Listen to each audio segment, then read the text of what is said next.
दोस्तों, स्वागत है आपके अपने YouTube channel my teaching point पे। प्यारे साथियों, इस वीडियो में ज्वालामुखी से संबंधित जो हमने नोट्स तैयार किया हुआ है, ये इस चैनल के द्वारा मैं आप तक पहुंचा रहा हूं। इसके पहले हमने भूकंप और चट्टान के बारे में डिस्कस किया था। अगर उस वीडियो को अभी तक नहीं देखे हैं तो इस वीडियो के अंत में डिस्क्रिप्शन में जाएँ, उसका लिंक आपको मिल जाएगा। प्यारे साथियों, अगर ये ज्वालामुखी ये सभी जो वीडियोज़ जो हैं एक बार देख लेते हैं और इसका PDF आपको मेरे Telegram channel my teaching point पे उपलब्ध है। तो प्यारे साथियों, अगर एक बार देख लेते हैं फिर PDF पढ़ लेते हैं तो एक भी क्वेश्चन किसी भी कंपनी में एग्जाम में मिस नहीं होने वाला है। तो आप इस वीडियो को अंत तक देखिए और देखकर एक बार PDF को पढ़ लीजिए और इससे रिलेटेड जो क्वेश्चन बनते हैं उसका भी हम प्रैक्टिस कराते हैं। तो प्यारे साथियों, अगर इस चैनल पर अगर आप पहली बार हैं तो इसे सब्सक्राइब कर लें और बेल आइकन की घंटी जरूर प्रेस करें और वीडियो अच्छा लगे तो आप इसे लाइक ज़रूर करें। तो आइए बात करते हैं, देर न करते हुए बात करें कि ज्वालामुखी होता क्या है। आपके सामने है ज्वालामुखी होता क्या है। तो ज्वालामुखी की अगर बात किया जाए प्यारे साथियों, तो ज्वालामुखी वह विवर या छिद्र होता है जिससे लावा, गैस, राख, कंकड़, पत्थर व जलवाष्प का उद्गार होता है। ठीक है ना। तो यह एक क्या होता है, एक यह छिद्र होता है। ज्वालामुखी जो है एक छिद्र होता है, ऐसा छिद्र होता है जिससे लावा, गैस, राख, कंकड़, पत्थर ये निकलता रहता है। ये नहीं कि सभी छिद्र को हम क्या कर देंगे, ज्वालामुखी कर देंगे, नहीं। उसी छिद्र को, उसी विवर को हम कहेंगे जिससे लावा, गैस, राख, कंकड़, पत्थर व जलवाष्प का उद्गार होता रहता है। और आपको बता दें कि ज्वालामुखी जो है पृथ्वी पर होने वाला एक आकस्मिक घटना है ना। ज्वालामुखी जो है पृथ्वी पर होने वाला एक आकस्मिक घटना है। ज्वालामुखी से निर्मित जो प्राकृतिक छिद्र या विवर होते हैं, जो निकास नदी होता है, उसे क्या कहते हैं प्यारे साथियों, तो उसे क्रेटर कहते हैं, है ना। ज्वालामुखी से निर्मित जो प्राकृतिक, क्योंकि आपको पता है कि प्राकृतिक है, ये नेचुरल क्या है, होल है। तो जो नेचुरल ये होल होता है, जो छिद्र होता है, जो विवर होता है, उसे ये जो निकास नली होती है जिसके माध्यम से ये लावा निकलता रहता है, उसे हम क्या कहते हैं, क्रेटर कहते हैं। तो याद रखिएगा, क्रेटर का संबंध ज्वालामुखी से है। ठीक है। इसके बाद हम बात करें कि ज्वालामुखी उद्गार। ज्वालामुखी उद्गार की अगर बात किया जाए प्यारे साथियों, तो ज्वालामुखी उद्गार में आइए देखते हैं कि ये आपका ज्वालामुखी उद्गार के कारण है। भूगर्भ में अत्यधिक ताप का होना। भूगर्भ में जब तापमान अत्यधिक हो जाता है तो ये कारण बन जाता है ज्वालामुखी उद्गार का। कमज़ोर भूभागों का होना। अगर तापमान अधिक हो जाएगा और जो भी प्लेट जो है कमज़ोर रहेगा तो कमज़ोर भूभागों को तोड़ते हुए क्या करता है, ये ज्वालामुखी यानी ये लावा निकलने लगता है और ये छिद्र, ये क्रेटर बन जाता है। ठीक है ना। गैसों की उत्पत्ति, यानी ऊपरपट्टी के नीचे लिथोस्फीयर के नीचे जो एस्टेनोस्फीयर है जिसमें मैग्मा मौजूद है, उसमें गैसों की उत्पत्ति होती रहती है और इस गैसों की उत्पत्ति भी ज्वालामुखी उद्गार के कारण बन जाते हैं। भूकंप, मुख्य कारण क्या है इसका, भूकंप। ठीक है ना।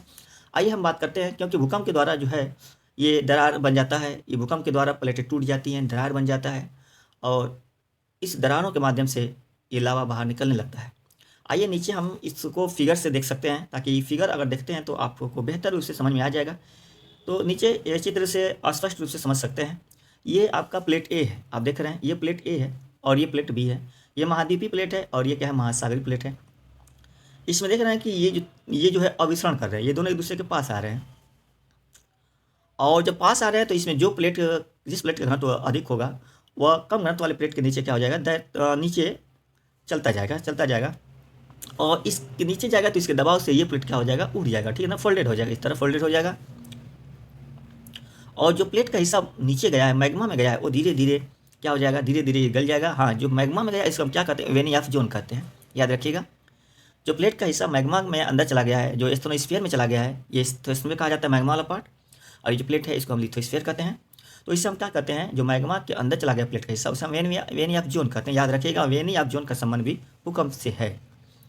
तो इस तरह ये जो गलेगा, नीचे मैग्मा का आयतन बढ़ेगा, गैस की उत्पत्ति होगी, गैसों की उत्पत्ति होगी, टेम्परेचर बढ़ेगा और इस तरह ये कहीं ना कहीं इसका ये प्लेट पर क्या करेगा, प्रभाव डालेगा। तो इस तरह प्लेटों पे ये प्रभाव डालेगा और प्लेट का जो हिस्सा कमज़ोर रहेगा वहाँ से टूटकर दरार बनाकर ये मैग्मा बाहर निकलने लगता है।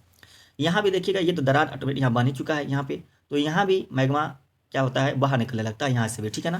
तो इसी को तो हम क्या कहते हैं, ये थे ज्वालामुखी का कारण बन जाता है। ठीक है ना। तो प्लेटों का जो गति है, जो टेक्टानिक कारण है प्यार साथ, तो ये भी टेक्टानिक भी एक क्या कारण है। ठीक है। उसके बाद अगर हम नीचे देखें, अगला जो फिगर, हम फिगर से अगला समझते हैं, ज्वालामुखी से रिलेटेड जो अगला फिगर है, देखिए ये प्लेट है, ये भी अभिसरण गति कर रहा है, ये प्लेट है और ये नीचे मैग्मा, और देखिए ये नीचे मैग्मा है, ये वेनी ऑफ जोन है। यहाँ से भी लावा का उद्गार होता रहेगा और जो लावा का उद्गार होता है ये शंकुनुमा संरचना बन जाएगा, जिसे ज्वालामुखी पर्वत कहते हैं। और ये जो इस तरह की जो गैस हैं, जलवाष्प वगैरह इस तरह निकलने लगता है, उसे हम नुई आर्डेंटे कहते हैं। एक एक पॉइंट को आप ध्यान से समझिएगा प्यारे साथियों, एक एक जो वर्ड है ये आपको एग्ज़ाम में बहुत ही हेल्प करेगा। क्वेश्चन पूछ देगा कि कौन सा वर्ड ज्वालामुखी से संबंधित नहीं है। तो नुई आर्डेंटे भी ज्वालामुखी से संबंधित है। आपने देखा वेनी ऑफ जोन क्या है। उसके बाद अगर हम बात करें तो ये जो नीचे मैग्मा है, जब प्लेटें नीचे गलने लगता है तो मैग्मा का आकार, मैग्मा का टेम्परेचर, घनत्व बढ़ने लगता है और कहीं ना कहीं प्लेट पे दबाव डालता है। मान लो यहाँ प्लेट पे दबाव डालकर यह प्लेट टूट गया, मान लो यहाँ से टूट गया और टूट गया तो ये निकास नली बन गया। तो निकास नली बनेगा तो जहाँ से मैग्मा निकलना शुरू होता है उसे हम क्या कहते हैं, मैग्मा हर्थ कहते हैं। ये भी पॉइंट याद रखिएगा, मैग्मा हर्थ कहते हैं। और ये लावा बाहर निकलने लगा, ये देखिए लावा बाहर निकलने लगा और यहाँ एक शंकुनुमा संरचना बना देगा, जो कि ये अगर लावा गाढ़ा है, अगर कम गाढ़ा से निकल रहा है तो ये पर्वत का निर्माण कर देता है। तो ये है आपका। और ये देखिए ये जो नीचे यहाँ से ये पाइप बन रहा है, ये जो संरचना बन रही है, इसको हम क्या कहते हैं, ज्वालामुखी पाइप कहते हैं, ठीक है ना, ज्वालामुखी पाइप कहते हैं।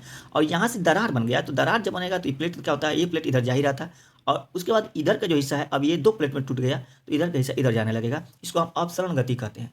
प्लेटों का पास आना अभिसरण गति कहलाता है और प्लेटों का दूर जाना क्या कहलाता है, प्लेटों का दूर जाना अपसरण गति कहलाता है। उम्मीद है ये इस फिगर से आपको बेहतर रूप से समझ में आ गया होगा कि ज्वालामुखी के कारण क्या है, ठीक है। उसके बाद अगर हम बात करें ज्वालामुखी से निःसृत पदार्थ क्या क्या होते हैं, ज्वालामुखी से निःसृत पदार्थ क्या होते हैं, यानी ज्वालामुखी क्रिया के दौरान जो उद्गारित पदार्थ होते हैं, निःसृत यानी उद्गारित पदार्थ होते हैं, उसे वो क्या क्या है। तो यहाँ पे देख लीजिएगा, मटेरियल इजेक्टेड बाय वोल्केनो। ये जो ज्वालामुखी पदार्थ होता है प्यारे साथियों, जो निःसृत पदार्थ होते हैं, जो उद्गारित पदार्थ होते हैं, उसमें अगर देखा जाए तो गैस है। गैस में अगर बात की जाए तो जलवाष्प की मात्रा सर्वाधिक है। जलवाष्प लगभग 60 से 90% जलवाष्प ही रहता है। उसके बाद उसमें CO2 की मात्रा, नाइट्रोजन की मात्रा, सल्फर डाइऑक्साइड रहता है, हाइड्रोजन सल्फाइड रहता है, अमोनियम क्लोराइड रहता है। ये सब पॉइंट आप याद रखिएगा। अमोनियम क्लोराइड रहता है, CO रहता है, कार्बन मोनोऑक्साइड रहता है प्यारे साथियों, CO रहता है, याद रखिएगा। उसके बाद अगर हम बात करें तो ये रहा आपका, गैस के अलावा लावा निकलता है। लावा क्या होता है, तरल पदार्थ होता है, तरल चिपचिपा पदार्थ होता है। और याद रखिएगा कि लावा का जो तापमान होता है लगभग 600 से लेकर 1200 डिग्री सेल्सियस होता है, याद रखिएगा। और इसकी गति लगभग 15 से 80 किलोमीटर प्रति घंटा होता है, ठीक है ना। 15 न्यूनतम और मैक्सिमम में 80 किलोमीटर प्रति घंटा इसकी गति रहती है, लावा निकलने की गति रहती है, ठीक है ना। उस छिद्र से, उस क्रेटर से लावा निकलने की ये गति रहती है। उसके बाद ठोस पदार्थ निकलते हैं। ठोस पदार्थ बोले तो क्या, ठोस पदार्थ अगर बात करें तो यहाँ पे धूल निकलता है, डस्ट निकलता है। और यानी जो उसकी जो आकार होती है, जो साइज होती है 0.05 mm से कम, जो कि वायु प्रदूषक होते हैं, याद रखिएगा। ये जो भी धूल राख कण, ये जो भी मटेरियल निकलता है तो ये सब वायु प्रदूषक ही होते हैं। तो 0.05 mm से अगर कम का कोई पदार्थ है तो उससे हम क्या करें, उसको धूल या डस्ट कैटेगरी में रखेंगे। उसके बाद अगर देखा जाए तो 0.05 से लेकर 0.5 mm तक अगर बात किया जाए तो ये राख रहता है और इसका साइज इतना रहता है, उसे राख यानी ऐश की कैटेगरी में रखेंगे। उसके बाद देखा जाए कोल ऐश मतलब काली राख की अगर बात की जाए तो आकार 0.5 से लेकर 4 mm तक होता है। तो ये बड़े एग्जाम में ये जो है बहुत ही काम आ जाएगा, तो आप इनको भी ध्यान से देखिएगा, इनका साइज क्या है, ठीक है ना। तो इस तरह कहीं ना कहीं देखा जाए तो ये क्रम भी आप याद रखिएगा, धूल, राख, कोल। उसके बाद एक और मटर के दाने के भांति एक और पदार्थ निकलता है, ठोस पदार्थ, जिसको कहते हैं लैपिली। और लैपिली का जो आकार होता है 4 mm प्लस होता है, याद रखिएगा। और थोड़ा सा यहाँ समझने की कोशिश किया जाए कि ये जो राख है, ये देखिएगा, राख जो है ये जो राख है ये कोल ऐश है। यहाँ पे देखिएगा, ये कोल ऐश कहीं ना कहीं जब निकलेगा तो ये कहीं ना कहीं गिरेगा ही, चाहे समुद्र में गिर जाए या चाहे धरातल पर गिर जाए। तो जब ये कोल ऐश और ऐश जो होते हैं, अगर ये समुद्र में गिरा, समुद्र में देखिएगा, समुद्र में अगर गिरते हैं तो समुद्र में गिरने के बाद ये किनारे आकर कहीं ना कहीं लग जाते हैं और वहाँ पे एक पठारी संरचना बना देते हैं धीरे धीरे। उसको कहते हैं, अगर समुद्र में गिरा तो उसको हम क्या कहते हैं, पंख कहते हैं, याद रखिएगा। तो पंख भी ज्वालामुखी वर्ड है। उसके बाद धरातल पर गिरा, अगर यही धरातल पर गिरा तो इग्नियम ब्राइट प्लेट्यू का निर्माण कर देता है, इग्नियम ब्राइट प्लेट्यू का निर्माण कर देता है। प्यारे साथियों आप देख लीजिए, आप यहाँ पे एक बार देख लीजिए, इग्नियम ब्राइट प्लेट्यू का निर्माण कर देता है। बहुत ही आराम से मैं फिगर को मैं इसके बारे में बता रहा हूँ ताकि आपको बेहतर रूप से समझ में आए। अगर टाइम कम है प्यारे साथियों तो इसका जो आप स्पीड बढ़ा लीजिए, अगर आपके पास टाइम कम है तो स्पीड बढ़ा लीजिए। तो यहाँ पे देखिएगा इग्नियम ब्राइट प्लेट्यू का निर्माण करता है। जैसे न्यूजीलैंड का पठार जो है इग्नियम ब्राइट प्लेट्यू का क्या है, उदाहरण है, जो कि उसी राख और कोल ऐश के गिरने से इसका निर्माण हुआ है। तो उम्मीद है आप पॉइंट को क्लियर समझ गए होंगे। लैपिली क्या है, संकोष्णम क्या है, इसको देखिएगा, हिंदी वर्ड है संकोष्णम, इसको ब्रेसिया कहते हैं। अगर 32 mm तक, अगर ये 32 mm के आसपास तक अगर ये कोण पदार्थ रहे, ठोस पदार्थ प्यारे साथियों, तो उसको हम ब्रेसिया कहते हैं। इसका हिंदी वर्ड भी याद रखिएगा।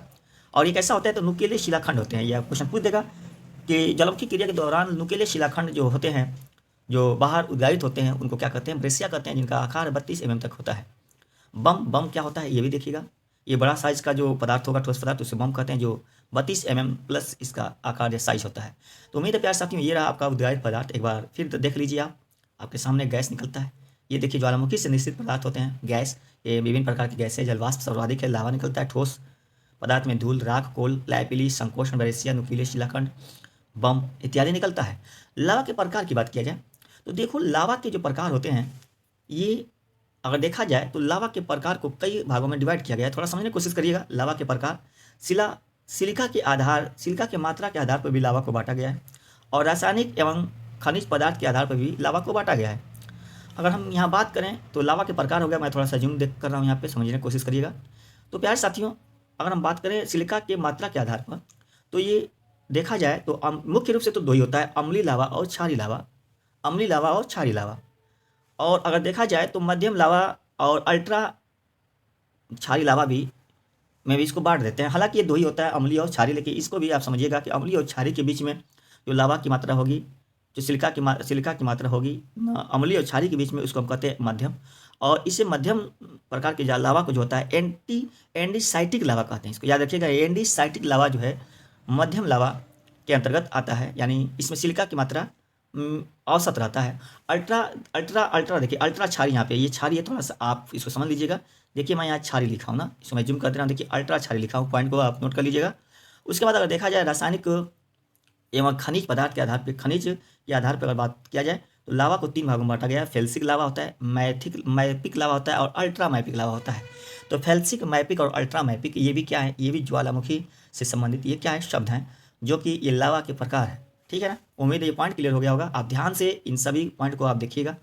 उसके बाद अगर हम बात करें तो इनको हम अब समझेंगे कि सिलिका के मात्रा के आधार पर जो लावा निकलता है अम्लीय लावा, उसकी थोड़ा सा जान लें कि अम्लीय लावा होता क्या है। तो प्यारे साथियों, सिलिका की मात्रा के आधार पर जो लावा निकला है, ये पहला जो है अम्लीय लावा यानी एसिड लावा जो है, इसमें सिलिका की मात्रा अधिक होती है। जी हाँ, बिल्कुल सही, इसमें सिलिका की मात्रा क्या होती है? अधिक होती है, और यह अत्यंत गाढ़ा व चिपचिपा होता है। याद रखिएगा, जो सिलिका की मात्रा जिसमें अधिक होती है, जो अम्लीय लावा होता है, यह अत्यंत गाढ़ा व चिपचिपा होता है, और यह कम गहराई से निकलता है। ये भी पॉइंट याद रखिएगा, ये कम गहराई से निकलता है, और इसमें सिलिका की मात्रा अधिक होती है। उसके बाद अगर हम बात करें धरातल पर देखा जाए तो जाहिर सी बात है, यह धरातल पर दूर तक नहीं फैलकर क्रेटर के आसपास गुंबदाकार शंकु का निर्माण कर देता है। जाहिर सी बात है, ये दूर तक नहीं फैलेगा। क्रेटर के आसपास जो छिद्र होता है, आपको पता हो चुका है क्रेटर होता क्या है। तो इसके आसपास ये गुंबदाकार शंकुनुमा ये संरचना बना देता है, जिसे पर्वत कहते हैं, ज्वालामुखी पर्वत कहेंगे। इसका उदाहरण की अगर बात करें तो स्ट्रम्बोली, इटली का स्ट्रम्बोली जो है, ये ज्वालामुखी निर्मित शंकु गुंबदाकार रूप में एक पर्वत है। पाई डी डोम फ्रांस, याद रखिएगा, स्ट्रम्बोली कहाँ? इटली, भूमध्य सागर में। पाई डी डोम ये कहाँ है? फ्रांस में, याद रखिएगा। उसके बाद अगर हम बात करें क्षारीय लावा की, तो क्षारीय लावा अगर बात किया जाए तो इसे पैथिक लावा भी कहते हैं। याद रखिएगा, क्षारीय लावा को पैथिक लावा भी कहते हैं। ये हल्का पतला धरातल पर शीघ्रता से फैलने वाला लावा है, यानी ये लावा जो है पतला होता है, धरातल पर शीघ्रता से फैल जाता है। इसमें अपेक्षाकृत सिलिका की कमी होती है। याद रखिएगा, अगर अपेक्षाकृत बात की जाए तो अम्लीय लावा की तुलना में इसमें सिलिका की क्या होती है? कमी होती है, तथा मैग्नीशियम की अधिकता होता है। याद रखिएगा, क्षारीय लावा में मैग्नीशियम की क्या होती है? अधिकता होती है। और अगर हम बात करें, यह अधिक गहराई से निकलती है, ये भी याद रखिएगा, ये अधिक गहराई से निकलती है। इससे चपटा शिल शंकु का निर्माण होता है। जाहिर सी बात है, ये और चिपचिपा कम है, ये हल्का है, ये अधिक गहराई से निकलती है, और ये कहीं ना कहीं ये हल्का होता है, पतला होता है, तो ये फैलेगा दूर तक फैलेगा, चपटा शिल शंकु का निर्माण कर देगा, शिल शंकु का निर्माण कर देगा। इस सब संरचना को लास्ट में मिल जाएगा प्यारे साथियों। तो वीडियो को अंत तक जरूर देखिएगा। इन सभी संरचना को, इन सब का चित्र हमने बाकायदे से बनाया है, ठीक है ना। उसके बाद इसका एग्जाम्पल की अगर बात किया जाए तो मोनालोवा, जी हाँ, हवाई द्वीप में एक शंकु है मोनालोवा, जो कि शिल शंकु है, जो कि ऊंचाई जैसा नहीं, ये पठारी रूप में शिल शंकु है प्यारे साथियों, चपटा है, मोनालोवा शंकु, याद रखिएगा। तो मोनालोवा कहाँ है? हवाई द्वीप में। उसके बाद रासायनिक एवं खनिज के आधार पर अगर हम बात किया जाए तो फेल्सिक होता है। ये फेल्सिक क्या होता है? आइए देखते हैं फेल्सिक क्या होता है। तो फेल्सिक की अगर बात किया जाए प्यारे साथियों, तो यह सिलिका प्रधान, यानी ये भी, इसमें भी सिलिका की मात्रा होती है, यानी सिलिका प्रधान खनिज होता है। ये क्वार्टजाइट, सिलिका प्रधान खनिज क्वार्टजाइट तथा फेल्सफार की अधिकता होती है। क्वार्टजाइट क्या होता है ये आपको चट्टान में हमने बता दिया है, ठीक है ना। उसके बाद फेल्सफार की अधिकता होती है। फेल्सफार क्या होता है? ये सब क्या खनिज पदार्थ हैं प्यारे साथियों, जो रंग में क्या होते हैं? हल्के होते हैं। तो क्वार्टजाइट और फेल्सफार की जिसमें अधिकता होती है, सिलिका प्रधान होता है, उसे हम फेल्सिक लावा कहते हैं। याद रखिएगा, फेल्सिक में पॉइंट याद रखिएगा, क्वार्टजाइट क्वार्ट्ज और क्या होता है फेल्सफार, क्वार्जाइट नहीं है क्वार्ट्ज है, क्वार्ट्ज और फेल्सफार जो होता है ये फेल्सिक लावा के अंतर्गत ये आते हैं, ठीक है ना। उसके बाद मैफिक लावा क्या होता है, मैफिक लावा। तो प्यारे साथियों मैफिक लावा की अगर बात किया जाए तो इस तरह के खनिज में मैग्नीशियम और लौह तत्व की प्रधानता होती है। याद रखिएगा ये जिस लावा में मैग्नीशियम और लौह तत्व की प्रधानता होती है उस लावा को क्या कहते हैं, तो मैफिक लावा कहते हैं। तो सिलिका की अपेक्षाकृत कमी होती है, ये गहरे रंग के होते हैं, जैसे पायराक्सिन्स ये इसके उदाहरण है किसके, मैफिक लावा के। एम्फीबोल्स तथा आल्विन ये क्या है, मैफिक लावा का उदाहरण है। ये सब वर्ड आप याद रखिएगा, एग्जाम में बहुत ही हेल्प करेगा प्यारे साथियों। क्वेश्चन पूछ देगा कि कौन सा शब्द जो है ज्वालामुखी से संबंधित नहीं है और मैफिक के अंतर्गत कौन सा आता है, ठीक है। अल्ट्रा मैफिक की बात किया जाए थोड़ा सा, तो अल्ट्रा मैफिक की बात किया जाए तो प्यारे साथियों जो फेल्सिक तथा मैफिक होता है इसके मध्यस्थ जो गुण होते हैं, गुण वाले खनिज को हम क्या कहते हैं, अल्ट्रा मैफिक कहा जाता है। ये न तो फेल्सिक है न तो मैफिक है, इसके बीच का जो है इसमें सिलिका की मात्रा अधिक होती है, जाहिर सी बात है इसमें सिलिका की मात्रा क्या होगी, अधिक होगी, उससे हम क्या कहते हैं, अल्ट्रा मैफिक लावा कहते हैं। अब यहाँ थोड़ा फेल्सिक की अगर बात की जाए तो फेल्सिक मैफिक तथा अल्ट्रा मैफिक ये तीनों को देखिएगा। फेल्सिक मैफिक तथा अल्ट्रा मैफिक बहुत इंपॉर्टेंट पॉइंट है। फेल्सिक मैफिक तथा अल्ट्रा मैफिक के अंतर्गत क्रमशः क्या आता है, ग्रेनाइट। तो ग्रेनाइट क्रमशः लगा है तो ये मैफिक से रिलेटेड, फेल्सिक से रिलेटेड है। डायोराइट का मैफिक से रिलेटेड है और ये गैब्रो जो है ये अल्ट्रा मैफिक से रिलेटेड है। याद रखिएगा ग्रेनाइट, डायोराइट और गैब्रो। तो फेल्सिक मैफिक और अल्ट्रा मैफिक ये जो है अंतर्जात लावा, अंतर्जात मतलब कि ये चट्टान के अंदर ही दरारों में कहीं जम जाते हैं, तो जम जाते हैं उन्हीं को कहते हैं क्या, उनको हम कहते हैं फेल्सिक मैफिक तथा अल्ट्रा मैफिक, जिसे हम ग्रेनाइट भी कहते हैं, डायोराइट कहा जाएगा, गैब्रो कहा जाएगा अगर अंदर ही जम गया, तथा रायोलाइट। देखिए रायोलाइट, एंडेसाइट और बेसाल्ट ये बहिर्जात लावा का उदाहरण है। यानी क्या है यहाँ पे थोड़ा सा एक बार समझने की कोशिश करिएगा, थोड़ा सा मैं यहाँ जूम कर दूँ तो यहाँ पे गौर करिएगा कि ये जो रायोलाइट है ये क्या है, फेल्सिक के अंतर्गत आएगा। धरातल के बाहर की बात कर रहा हूँ, बहिर्जात की बात कर रहा हूँ ना। उसके बाद एंडेसाइट की बात किया जाए तो मैफिक के अंतर्गत आता है और बेसाल्ट की बात किया जाए तो अल्ट्रा मैफिक के अंतर्गत आता है। और ये बहिर्जात लावा के उदाहरण है जो कि धरातल के ऊपर आगे फैल जाते हैं, ऊपर आ जाते हैं। तो ये क्या होते हैं, ये रायोलाइट, एंडेसाइट और बेसाल्ट। याद रखिए बहुत इंपॉर्टेंट शब्द वर्ड है प्यारे साथियों, इसको एक बार देख लीजिएगा और एग्जाम में यहाँ से क्वेश्चन अगर आता है तो आप ये जो वर्ड है बहुत हेल्प करेगा। ग्रेनाइट याद रखिएगा, डायोराइट याद रखिएगा, गैब्रो याद रखिएगा, ये सब जो सब है ये आग्नेय चट्टान के उदाहरण, आग्नेय चट्टान में आते हैं प्यारे साथियों, जो कि अंतर्जात यानी चट्टानों के अंदर ये जम जाते हैं। तो ठीक है ना, और बाहर जमेंगे तो ये कहलाएगा, ठीक है ना। चलो एक बार इसको पीडीएफ में बेहतर रूप से आप पढ़ लीजिएगा। उसके बाद देखा जाए ज्वालामुखी को पृथ्वी का सेफ्टी वाल्व कहते हैं। याद रखिएगा ज्वालामुखी को क्या कहते हैं, पृथ्वी का सेफ्टी वाल्व कहते हैं, ठीक है ना। याद रखिएगा ज्वालामुखी को पृथ्वी का सेफ्टी वाल्व कहते हैं। उसके बाद अगर हम बात करें ज्वालामुखी क्रिया के दौरान जो हल्के पदार्थ होते हैं, ये देखिएगा ज्वालामुखी क्रिया के दौरान जो हल्के पदार्थ होते हैं प्यारे साथियों, जो हल्के पदार्थ होते हैं और वायुमंडल में उड़ते हैं उन्हें नुई आर्डेंटे कहते हैं। अभी हमने बात किया था फिगर में कि जो लावा निकलता है तो जो हल्के पदार्थ जो इस तरह उड़ते हैं प्यारे साथियों उसको क्या कहते हैं, तो नुई आर्डेंटे कहते हैं, ठीक है ना। उसके बाद अगर हम बात करें ज्वालामुखी के प्रकार की बात किया जाए तो ज्वालामुखी के प्रकार को अगर बात की जाए तो तीन रूप से इसको देखा जा सकता है। एक है उद्गार के आधार पे, एक है उद्गार के आधार पे अभी बात करेंगे, और दूसरा है उद्गारित पदार्थ के आधार पे, उद्गारित पदार्थ के आधार पे, और तीसरा अगर बात किया जाए प्यारे साथियों तो सक्रियता और समय के आधार पर, ठीक है ना। तो उद्गारित पदार्थ के आधार पे, सक्रियता और समय के आधार पर, और क्या है दरार के आधार पर ना, उद्गार के आधार पर ज्वालामुखी के ये तीन प्रकार हैं और इनमें भी अलग अलग पॉइंट आएगा। तो यहाँ पे गौर करिएगा, थोड़ा सा समझने की कोशिश करिएगा प्यारे साथियों कि दरार के आधार पे देखिएगा ज्वालामुखी के प्रकार, उद्गार के आधार पर अगर बात की जाए प्यारे साथियों तो दो भागों में बांटा गया है, दरारी उद्गार और केंद्रीय उद्गार। बहुत इंपॉर्टेंट पॉइंट है दरारी उद्गार और केंद्रीय उद्गार।